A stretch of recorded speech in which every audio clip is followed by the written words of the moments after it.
Acompañamiento Leo, proyecto académico que impulsa la lectura, la escritura y la oralidad desde diferentes áreas disciplinarias y de gestión en el espacio universitario. Impulsa estrategias formativas para la construcción de una universidad lectora y refuerza los principios del sistema modular de la UAM Xochimilco.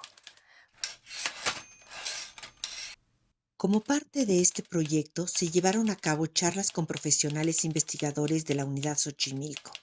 En esta ocasión, compartimos la realizada a José Antonio Paoli Bolio, quien desde su perspectiva y experiencia, tanto personal como académica, enriquece y fortalece el acercamiento docente a las competencias formativas dentro del marco del sistema modular.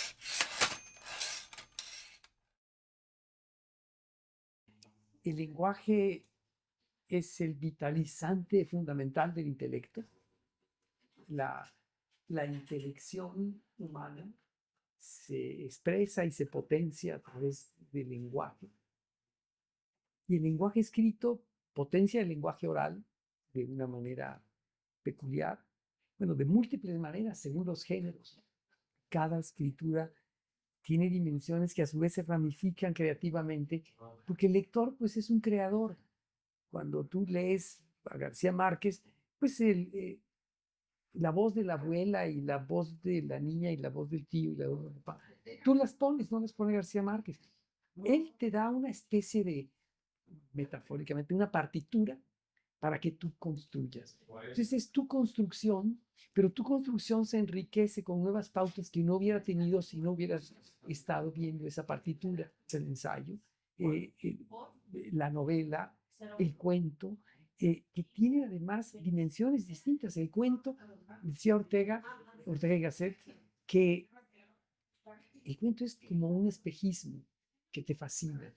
La novela también te presenta el espejismo, pero te muestra cuando te acercas a él y ves la intimidad, la sequedad de la tierra. ¿Sí? Es otra realidad. Eh, la novela es la fórmula moderna más profunda de la crítica social, porque desde la intimidad del individuo se enfrenta a lo que considera su verdad y desde ahí narra los hechos. Entonces hay un contenido psíquico íntimo eh, garante de la veracidad, o por lo menos del intento de veracidad de aquello que se dice, para destruir mitos, mitos económicos, mitos religiosos, mitos culturales en general. La poesía es la reina de las artes literarias. Me parece que la poesía es la capacidad de evocación de nuestro sistema de intuiciones más grandioso que ha producido la humanidad. Y recuerdo esos versos de la madre, a la que nunca pudo llamar madrastra, Pablo Neruda, y que cosió con los costales de harina los calzoncillos de mi infancia. Dice, esa mujer maravillosa y le dice a ella, tu humildad ubicua iba repartiendo el áspero cereal de la pobreza como si hubiera sido repartiendo un río de diamantes. Bueno, eso convierte la pobreza en la riqueza máxima, donde se confunden riqueza crematística con riqueza psíquica, con riqueza moral, con dimensión superior del ser humano, ¿no? Pero, ¿cómo tu humildad ubicua? La humildad es el sujeto. Y tú sabes exactamente que es el mismo sujeto, porque ella es la encarnación de la humildad, pero al mismo tiempo el gerundio ando yendo te permite hablar del tiempo. Todo es el tiempo de ella porque es ubicua, tu humildad ubicua, ¿no?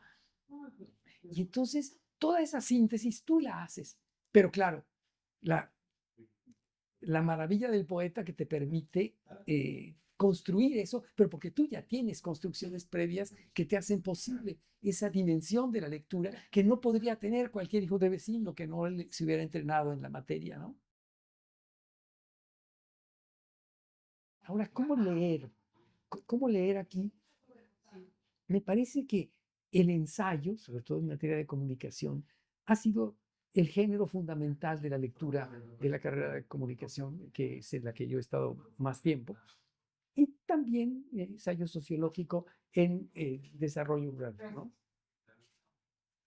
Se trata un poco de desentrañar la vida social para saber cómo serían sus mejores formas de comunicación, cómo experimentarlo, cómo formularlo, cómo construir los sistemas heurísticos que me lleven del no saber al sí saber, eh, más que en explotar lo que ya tiene como experiencia de vida y como configuración de lenguaje el alumno, ¿no?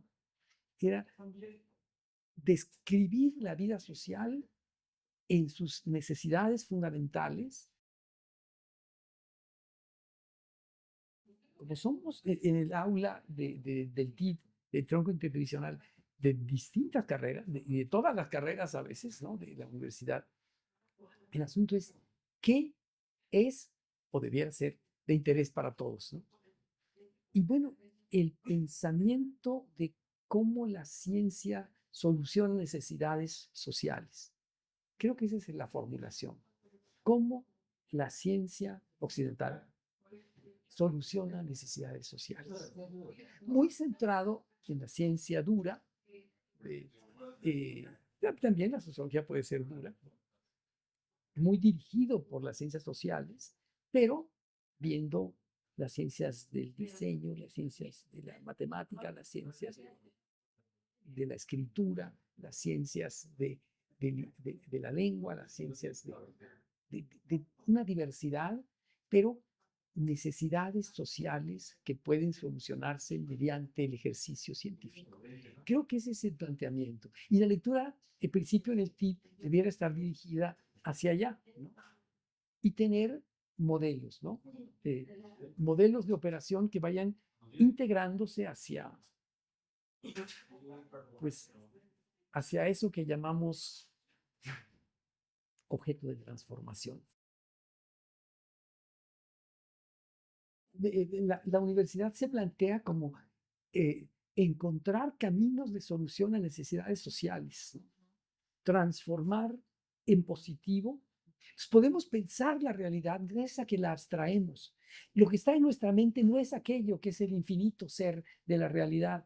Entonces, ¿qué criterios para tomar objetos de transformación y operar positivamente sobre la realidad? ¿Y cómo pasar de esa lectura sociológica de la realidad a nuestro mundo de escritura de la universidad, ¿no? ¿Hasta qué punto esto se refleja en los trabajos de los alumnos? Y, y algunos trabajos, bueno, yo podría mostrar, no se me ocurrió traerlo ahora, pero eh, muchas veces en TID o en otras instancias les dejo hacer una revista y hacen unas obras de arte de revista imponentes, ¿no? Donde le meten todo, ¿no? Para el final de un trimestre. Eh, entonces, de repente lo que tenemos como información que captan los alumnos permite abonar a una realidad y escribir de una nueva manera muchas cosas. Lo que pasa es que nos desborda la cantidad de datos que se nos dan a través de los módulos y entonces que traen de la realidad los alumnos pues es un saber, pero al mismo tiempo un frustrarse de no poder sintetizar toda esa inmensa cantidad de materiales de la que disponemos con un módulo. El sistema de difusión de la ciencia, de lo que se hace aquí, es pobre. Hay gente que ha hecho maravillas, pero no, no ha habido el suficiente espacio como para concentrarse en la difusión de la ciencia de manera más eficiente por parte de la institución. Por ejemplo, ¿quién sabe de los desarrollos de la investigación en materia dental que hay en la UAM Xochimilco? A mí, bueno, me han dicho gente de odontología del ejército que lo que están leyendo son investigaciones de la UAM Xochimilco, es investigaciones de la UAM Xochimilco. ¿Quién se enteró? Nadie. Bueno, yo creo que merecería enterarse, ¿no? La gente. Por ejemplo, esto levantaría la autoestima de los alumnos y, entre otras cosas, su nivel de lectura de la realidad.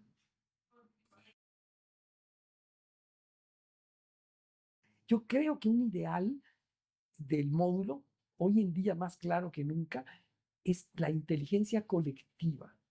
Es decir, no es que todos tengan que leer lo mismo, no es que el maestro sea el que da la información, es que se señalan ciertas rutas, ciertos objetos de transformación y se va a la búsqueda y cada compañero que llega con información nueva estimula a todo el grupo.